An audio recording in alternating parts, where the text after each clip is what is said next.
Okay, let's dive into this. The title of the source material we're looking at today. Wow, it really hits you, doesn't it? It really does. When we've always done it this way becomes the enemy of innovation. I mean, just hearing that phrase, how many times have we said it? Or, heard it in a meeting? Oh, constantly. It's almost a reflex sometimes. But do we ever really stop and think about the actual cost, the tangible impact of that mindset? Mm, Probably not enough. And that's what this source material really digs into. So that's what we're doing today, a deep dive into that exact tension, this fundamental conflict between, resisting change, especially in those really ingrained operational habits. Yeah, the stuff that feels like bedrock. Exactly. And how that clashes with the just relentless pace of technology. Mm. AI, machine learning, automation, stuff that's not just tweaking things anymore. It's changing the whole game. Yeah, absolutely. And, the thing about this document we're using, it's almost like a presentation. It really confronts this problem head on. It's not just saying resistance is bad. Right. It dissects why it happens, how deep it runs, the kind of paralysis it creates inside organizations. Hmm. And it really pushes us, I think, to look at things like AI and ML, not just as, trendy buzzwords or another tool in the box. But as forces that demand a total rethink. Exactly. A fundamental rethink of how we operate, how we work. Okay, so our mission then for this deep dive is to really get to the heart of this source. We want to pull out the absolute key insight. Big takeaways. Yeah, the surprising facts, maybe some stark warnings too. We need to understand the psychology behind it, the cultural stuff, Practical hurdles. all of it, and really zero in on the strategies the source offers for actually doing something about it, for moving past, we've always done it this way before it's too late. And it's so important because this isn't just theory, right? This isn't some academic paper for a shelf. No way. This understanding is critical now. You might be seeing this exact tension in your job right now, Or in your whole industry. or just watching it play out in the news, in the economy. Mm. So this deep dive, it's about giving you that thorough understanding, but quickly, cutting through the noise, seeing the big picture clearly. Okay, let's jump right in then. The core of it. What is it about that phrase, we've always done it this way? Why is it so powerful, so, sticky? Well, it really starts with, our basic human psychology. The source points straight at psychological safety. Safety. Yeah. Mm-hmm. Humans, we fundamentally crave predictability, stability. Our brains are just wired that way. Routines, established processes, they feel comfortable. Because you know what to expect. Exactly. You feel competent, you feel in control, and maybe most importantly, you feel safe from screwing up. Right. Making mistakes. And change. Yeah, well, change blows all that up, doesn't it? Mhm. It brings uncertainty, unfamiliarity, the very real possibility of making mistakes. Mm. So even if the change promises, great things down the road, the immediate gut feeling is often threat. Threat to my comfort zone. Threat to your comfort, your competence, your sense of security. It's visceral. And it's not just inside our own heads, is it? The social stuff, the team dynamics, they reinforce it. Oh, massively. The source nails this. Think about organizational culture, especially in older, maybe larger places. Okay. Often, seniority, respect, influence, it gets tied up with knowing the old way, the traditional way. You're the wise elder who knows how things really work. Precisely. Yeah. And you get rewarded for that, maybe not with cash, but with status, with influence, Mm-hmm. because you're the keeper to the flame, the Mhm. guardian of how we do things here. Which makes suggesting something totally different pretty risky socially. Hugely risky. You're not just questioning a process. You might be questioning the established social order, the very basis of someone else's value or status. Yeah. That creates a powerful, subtle disincentive. Wow. Okay. And that feeds right into another critical point the source makes. Our risk calculation bias. Risk calculation bias. What's that? It's how we weigh risks versus benefits. When we look at a potential change, we tend to focus way more on the immediate tangible risks. Like the hassle of learning the new system, the chance of errors during the transition. Exactly. The disruption, the effort, the potential embarrassment if it goes wrong. Yeah. Those feel very real, very painful right now. Yeah. But the benefits, they're often in the future. They're less certain, harder to quantify upfront. Will this new AI thing really make us that much better? Is it worth the pain? That's the internal calculation. And this bias makes sticking with what you know, the devil you know, feel like the safer, more rational choice. even when, logically, the long-term risk of not changing might be far greater. It's a cognitive trap, basically. It really is, rooted deep in how we're wired. And this resistance, the source says it doesn't always shout, right? It's not always obvious pushback. No, definitely not. It shows up in all sorts of ways. Sometimes it's passive non-compliance. Some people just quietly keep using the old spreadsheet. Yeah, or they nod in the meeting, but then go back to their desk and do it the old way, Yeah. finding workarounds. Or it can be active opposition, of course. People openly campaigning against the change, raising objections. So a whole spectrum. Whole spectrum. And understanding these different forms, and recognizing they often come from that same place of fear and bias, Mm-hmm. that's crucial. It helps you address it productively instead of just, labeling people as difficult or resistant. It makes you think, doesn't it? Where have you seen this? Maybe that new software rollout at work where, yeah, everyone got trained, but 6 months later. Everyone's back on the old system. Eh. Happens all the time. Or even trying to get, your parents to use a new app instead of the old way they call a cab. Huh. Absolutely. That pull of the familiar, that fear of messing up something new, it's everywhere once you start to look. So that pull, that resistance, is supercharged by what the source calls the shadow of fear. Especially fear of making mistakes in, daily operations. Yes, this is a huge point. When making a mistake isn't just, oops, let's fix that, but carries real negative consequences. Like getting chewed out, or a bad performance review, or worse. Exactly. When the culture penalizes errors harshly, the message is crystal clear. Don't rock the boat. Stick to the script. Stick to the script. Do it exactly how it's always been done. Because trying something new, experimenting, suggesting an improvement that might not work perfectly, that becomes personally dangerous. Why risk it? Why would you? Your career, your reputation might be on the line. And the source says this sets off a really damaging chain reaction, a vicious cycle. It does. It maps that out really clearly. First, that fear emerges.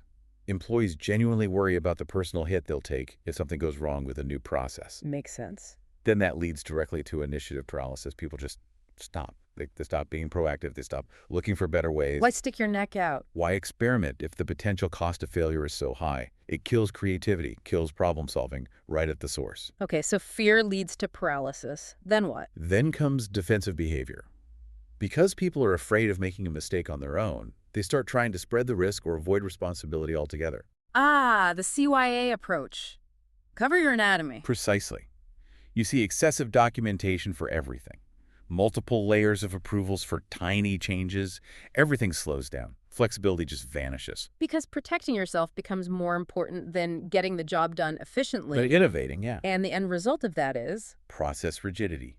Procedures become totally inflexible. The source uses the word sacrosanct. Like they're holy texts you can't question. Exactly. Worshipped. Followed to the absolute letter, even if they don't make sense anymore, even if the market has changed, even if the customer needs something different. Adhering to the rule becomes the goal, not the actual outcome. You got it. You're so focused on doing it right by the old book, you completely miss the chance to do the right thing for the business or the customer now. So the bottom line of this fear cycle? It's devastating. The source is really blunt here. It starves the organization. It kills the very behaviors you need to adapt and survive. Experimentation, learning, innovation. All gone. Because innovation needs experimentation. Yeah. Experimentation means sometimes you fail. If failure gets punished, experimentation stops. If experimentation stops, innovation dies. It's like an autoimmune disease for the organization. Wow. That's a stark way to put it. And this leads right into another sharp point the source makes about how we even think about operational excellence. Right, because there's this really common, almost default mistake, equating operational excellence with just following the rules perfectly. Strict compliance. Being a well-oiled machine that never deviates. Yeah.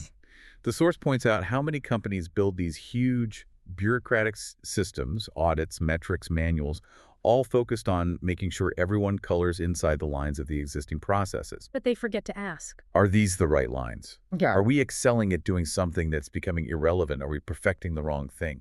So the source pushes back on that definition. What's the real meaning of operational excellence then?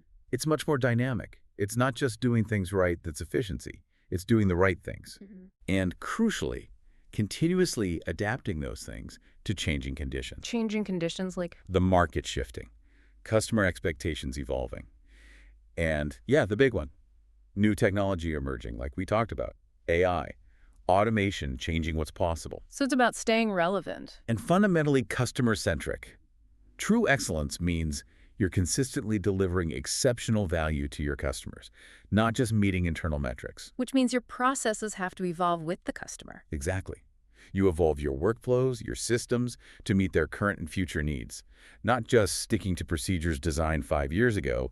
It's outward-looking, driven by the customer, not inward-looking, driven by the rulebook. And you just can't do that in that rigid, fear-based culture we were talking It's about. impossible. The source is clear. Real operational excellence needs an empowered workforce, Meaning, meaning people at all levels feel not just allowed, but actually encouraged to spot opportunities for improvement and to try things out. and to implement them within a framework that supports learning and experimentation, that allows for that cycle of trying, learning, adapting, not punishing mistakes, but learning from them. The source uses an analogy, right? Like a clockwork machine versus a living organism. Sort of, yeah. The rigid company is like that perfect clockwork machine, incredibly efficient at its one task, but totally unable to adapt if the environment changes. If the sun goes down, it just keeps pointing where the sun used to be. Exactly. Whereas a truly excellent organization is more like a living thing. It's efficient, sure, but it can also sense changes, learn, adjust its behavior to thrive in new conditions. It's resilient, adaptive. Which seems like the opposite of what happens in many places, leading to what the source calls the corporate paradox. Ah, yes, the paradox. It's so common. You see this split personality in organizations. What do you mean? On one side, you have the innovation rhetoric, all the talk from the top. Big speeches, mission statements about agility, disruption. Exactly. Championing innovation, digital transformation. It all sounds great, very forward-thinking. Okay, that's one side. What's the other? The other side is where the rubber meets the road. Resource allocation Where the money actually goes. and the people. And overwhelmingly, the budget, the staffing, Yeah. it favors the existing operations, the predictable stuff, the systems generating today's revenue, The safe bets. the safe bets. While the exploratory projects, the potentially disruptive ideas, they get starved, treated as optional extras, not core to survival. And the way people are measured. Performance metrics, yeah. They reinforce it. People get rewarded for hitting targets, for stability, for predictability, minimizing variance. Not for taking smart risks or learning from an experiment that didn't pan out. Rarely. The system rewards doing what worked yesterday, maybe just a bit faster or cheaper, not trying something fundamentally new and uncertain. So you talk innovation, but you fund and reward the status quo. Precisely. Mm. And the result? Failed initiatives. The change programs that start strong but fizzle out. Yeah. They get announced, maybe get some initial traction, but then the first bump in the road, a budget cut, a missed target, and they get shelved. Why? Because the underlying culture, the metrics, the resource allocation, they aren't built to handle the messiness and uncertainty of real change. They aren't aligned. It's like wanting the marathon result but only training for the sprint. That's a great way to put it. Yeah. You want the outcome innovation, but you're not willing to support the actual process, the change, the learning, the experimentation that gets you there. And this paradox, this standing still while talking about moving forward, Yeah. it has a cost, a big one. Oh, huge. And the source really brings us home with some, frankly, alarming statistics. Some are quantifiable, right there in black and white. Give us the scary numbers. Okay, get this. 67%. 2/3 of the Fortune 500 companies from just 20 years ago are gone. Gone, not just smaller, but disappear. Disappeared, merged, bankrupt, irrelevant, Yeah. often because they couldn't adapt to disruption. 2/3 in 2 decades, that's staggering. Oh, okay. What else? The productivity gap. Companies that are slow to automate their processes, they're operating at about a 24% efficiency disadvantage on average compared to faster adopters. 24%. That's Yeah. not a small difference. That's a massive drag. Higher costs, slower speed, maybe lower quality. You're running the race with weights on your ankles. Is there any good news in the numbers? There is, actually. The flip side. Organizations that do have good change management processes that can adapt, they show a 3.4 times higher growth rate. 3.4 times. Yeah. So being able to change isn't just about not dying. It's about actively thriving and growing much, much faster than your static competitors. Okay, those are the hard numbers. What about the hidden costs, the stuff that doesn't show up on the balance sheet right away? Those can be just as damaging, maybe more so because they're harder to see. Diminished employee engagement is a big one. Your best people get frustrated and leave. Exactly. Yeah. The innovative ones, the energetic ones, the ones with ideas. Yeah. They hit that "we've always done it this way" wall, and they get demoralized. They see their ideas blocked, their potential stifled. So they go somewhere They else. take their talent, their future contributions, somewhere more dynamic. That's a massive brain drain. What else is invisible? Missed market opportunities. The new products you never launched, the new services you never offered, the new business models you didn't explore because you were too slow, too stuck. The what ifs. The what ifs. They don't appear as a loss because they never existed, Mm-hmm. but they represent all the future revenue and relevance you forfeited by standing still. And the last one. Gradual erosion of competitive advantage. This is insidious because it's slow. Like boiling a frog. Kind of. Your processes get a tiny bit less efficient each year compared to the cutting edge. Your tech gets a little more outdated. Your customer experience slips slightly. You don't notice day to day. Not until it's suddenly too late. You look up, and the competition is miles ahead, and catching up seems almost impossible. The ship is already half sunk. And it's crucial to remember this isn't just a problem for huge corporations. Absolutely not. These dynamics, the resistance, the fear, the missed chances, the slow decline, they happen in small businesses, in nonprofits, even within teams inside big companies. That inertia can limit your own work, your team's success, your career. It's relevant everywhere, Right. which makes understanding the technology driving this urgency even more critical. Right. The automation, the AI, the machine learning wave the source talks about. Let's break that down. Automation first. It's more than just assembly line robots now, isn't it? Oh, way beyond that. Mhm. The source talks about advanced robotics, things like collaborative robots or cobots. Cobots. Yeah, robots designed with sensors and sophisticated programming so they can work safely right alongside human workers, not just locked in cages. They can handle more variable, delicate tasks now. It's about augmenting humans, making the team better. Okay. What else in automation? Integrated systems. Think of a digital thread connecting everything. From design to delivery. Exactly. Design, manufacturing, quality checks, supply chain, even customer feedback, all linked digitally. No more data silos between departments. So everyone sees the same picture in real time. Right, which allows for optimization across the whole system, not just within one department. That was impossible before. The source mentioned predictive maintenance as a key example. Yes, huge practical application. Instead of fixing things after they break or just doing routine checks. You use sensors and data analysis, AI maybe, to predict when something is likely to fail. Precisely. And then you schedule maintenance just before that happens. Proactive, not reactive. The impact. The source says it can cut unplanned downtime by up to 50%. 50%. And make expensive equipment last longer. That's a massive operational win. So the big picture on modern automation. It's strategic. It's not just about cutting labor costs. It's about boosting productivity, quality, speed, flexibility by augmenting what humans can do. It changes how you compete. Okay, then there's AI itself. The source traces its evolution in industry. Yeah, it lays out roughly 4 stages, which helps understand the progression. Stage 1, back in the 90s, early 2000s, rules-based AI. Like, if X happens, then do Y. Exactly. Explicit pre-programmed rules. Yeah. Good for automating simple, structured decisions in stable environments, but very inflexible. Then stage 2. Statistical learning. This is where machine learning, ML, really took off maybe 2000s into the 2010s. Using data to find patterns. Right. Processing lots of data to find correlations, make predictions. This enabled more adaptive things like automatically adjusting quality control based on sensor readings or optimizing inventory based on past demand. Much smarter than fixed rules. Stage 3 is where we are mostly now. Deep learning. Yeah, 2010s to present. This uses those complex neural networks. The big advantage is handling really complex, often unstructured data. Like images or text. Exactly. The source uses the example of visual inspection on a production line. A deep learning system trained on millions of images can spot tiny defects a human might miss, especially after hours of staring. And the future, stage 4. Emerging now, cognitive AI. The idea here is to combine different AI approaches to get systems that can understand context better, reason about problems, maybe even collaborate more naturally with humans on complex decisions, moving beyond just pattern recognition towards something closer to understanding. The key takeaway from this evolution. It's not just that AI is getting more powerful.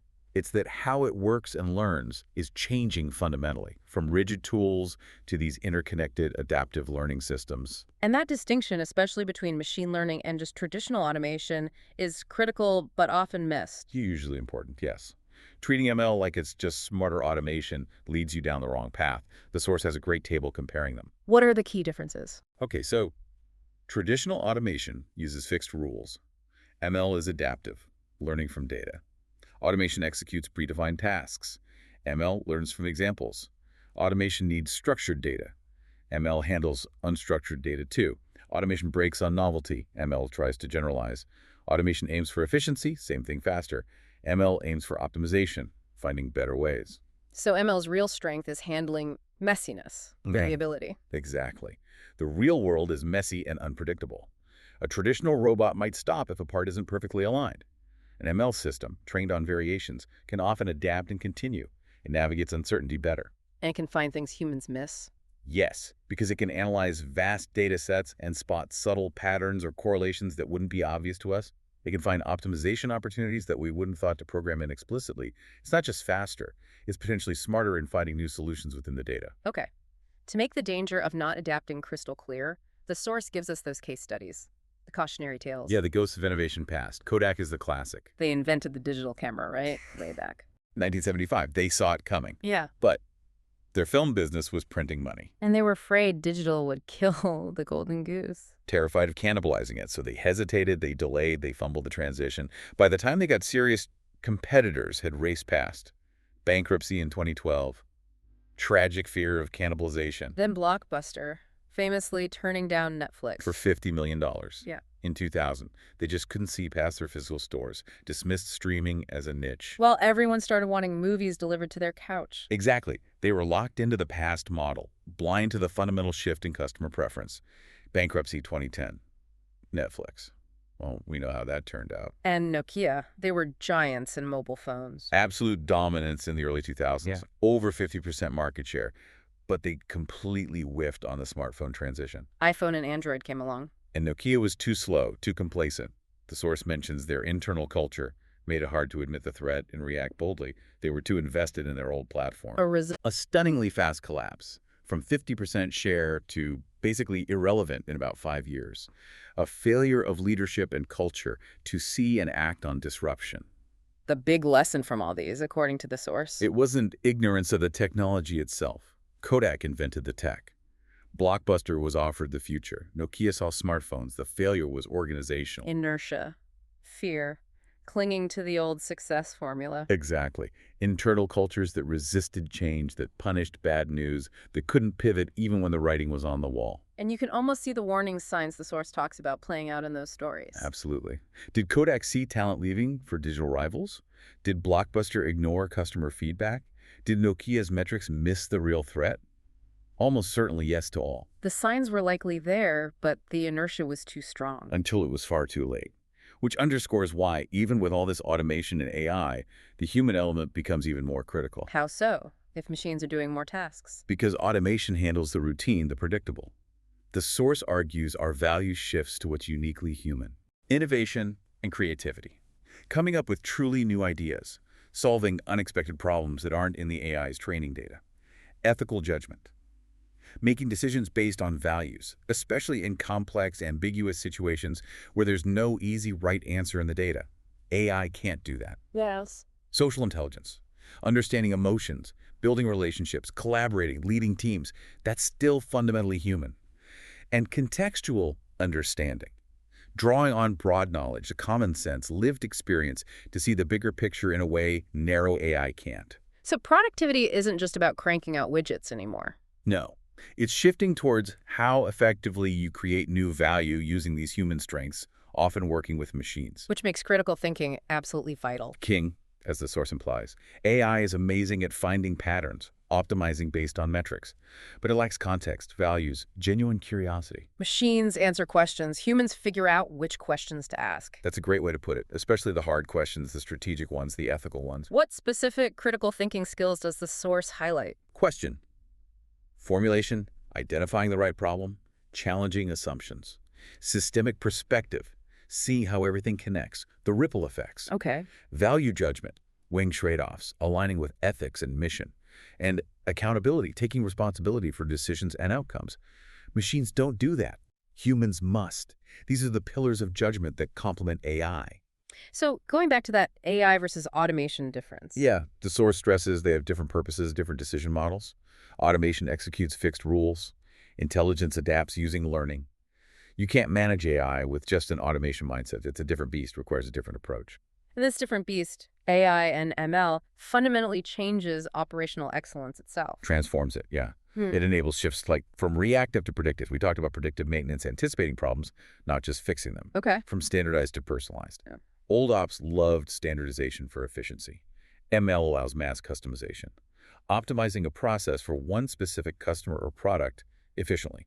Think personalized medicine or manufacturing. And from siloed to integrated, AI sees across the whole value chain, procurement, production, logistics, sales, finding optimization opportunities that were invisible when each department just looked at its own piece. So the new operational excellence is about adaptability, learning, integration. All of the above, moving away from rigid control towards continuous learning and system-wide optimization enabled by tech. That's how you get the big leaps in performance and responsiveness now. So the message isn't humans or machines. No, it's humans and machines. The source calls it augmented intelligence. That's the sweet spot. Leveraging the best of both. Exactly. Use AI for what it's good at. Processing data, finding patterns, routine tasks. Use humans for what we're good at. Creativity, ethics, context, critical judgment. Technology should amplify us, make us better. And decision-making changes. It becomes collaborative. AI gathers the data, does the analysis, maybe suggests options processing way more info than we could. But humans Set the goals, define the constraints, apply judgment, weigh the values, consider the context, and make the final call. AI informs. Humans decide. And humans are still essential for Exception handling when things go off script, outside the AI's known world. Ethical oversight, making sure things align with our values. and sparking new ideas. Absolutely. Being the innovation catalyst. Taking AI insights and turning them into something genuinely new and valuable through creative thinking. This partnership builds resilience. It anticipates the AI-augmented jobs the source predicts, jobs redesigned around human strengths, supported by tech. Okay, but to get this human-machine harmony, we have to tackle that fear we started with. Building the right culture is key. Absolutely paramount. You have to actively fight the fear of error. The source gives concrete strategies for a continuous learning culture. Like what? First, normalize learning from failure. Change the story. Mistakes aren't crimes, they're data points. Leaders have to model this, talk about their own learnings from failure. Create safe spaces to try things. Yes, safe experimentation spaces, pilot programs, sandboxes, dedicated teams where people can try bold ideas without risking the whole farm if it doesn't work out. Encourage intelligent risk-taking within boundaries. What about when things do go wrong? Implement blameless postmortems. Focus on the system. What process broke? What communication failed? What conditions contributed? Not who messed up. That encourages honesty and real learning. And reward the effort, not just the perfect outcome. Reward intelligent risk-taking, yes. Celebrate well-thought-out attempts, even the ones that don't fully succeed. Show that the process of trying and learning is valued. This takes consistent effort from leadership. Okay, that's culture. What about the practicalities of rolling out change? Address the emotional responses first. Change is stressful. Acknowledge people's fears and concerns. Listen. Empathize. Don't just dismiss them. Find allies. Involve early adopters. Find the enthusiasts. Empower them. Let them be champions and role models for their peers. Show progress. Create early wins. Get some quick, visible successes, even small ones, to build confidence and momentum. Show people it's worth it. And training. Crucial. Provide skill support before people need it. Invest in training up front. Fear often comes from feeling unprepared. Build competence. Reduce fear. The source also brings up the growth mindset idea. Yeah, Carol Dweck's work. It's vital. Fostering a culture where people believe abilities can be developed, growth mindset, versus one where they think talent is fixed mindset. How does that help with change? In a growth mindset culture, challenges are opportunities to learn, feedback is useful, failure isn't devastating, it's just information. People are more willing to try new things, to stretch. Leaders model this by focusing on learning and effort. And learning needs to be constant now, not just occasional training days. Continuous learning is essential, yeah. Skills get outdated fast. The source pushes for learning integrated into daily work. Not just classrooms. No. A mix. Formal training, sure, but also social learning, sharing knowledge, experiential learning, doing projects, and easy access to just-in-time resources when you need them. An ecosystem of learning. Okay, so if we accept the need for change is urgent, how do we actually get started? The source gives some practical steps to this. Emphasizing that urgency. The window for slow, comfortable change, it's closing. The risks of waiting are too high. They compound. Competitive disadvantage, losing talent, implementation getting harder, even becoming an existential threat. Waiting until you're desperate forces bad rush decisions. Better to start now from strength. So the first steps, like a 90-day plan. Sort of. Weeks 1-3, Yeah. assessment, get real about where you are, tech capabilities, benchmark against others, skill gaps, cultural readiness, honest look in the mirror. Yeah. Weeks 4-6, vision development. Paint a clear picture of the future state. Why are we doing this? What's the benefit? Tailor the message. Find champions. Set metrics for the transformation itself. Weeks 7-12. Early wins. Launch a couple of visible pilot projects, achievable goals, train the participants, share progress openly good and bad, publicize successes, build momentum through action, not just talk. How do you choose what to automate first? Look for processes that are high volume, rule-based, stable, use digital inputs-outputs, have limited exceptions, and where errors are costly. That's the sweet spot for reliable wins with current tech. Avoid automating your core strategic differentiators right away. Generally, yes. Where unique human judgment is the key value add, be more cautious. Yeah, and the golden rule. Optimize the process before you automate it. Don't automate a mess. Fix the process, then use tech to scale or speed up the good process. And throughout all this, involve the employees. Absolutely critical. It's not just about buy-in. It improves the quality of the change. Frontline folks know what really works and what doesn't. Transparent communication. The why. Representative involvement. Include them in design. Feedback mechanisms. Listen constantly. Co-creation opportunities. Let them shape the details. Balance clear direction with local autonomy. Finally, the source suggests some questions organizations need to keep asking themselves.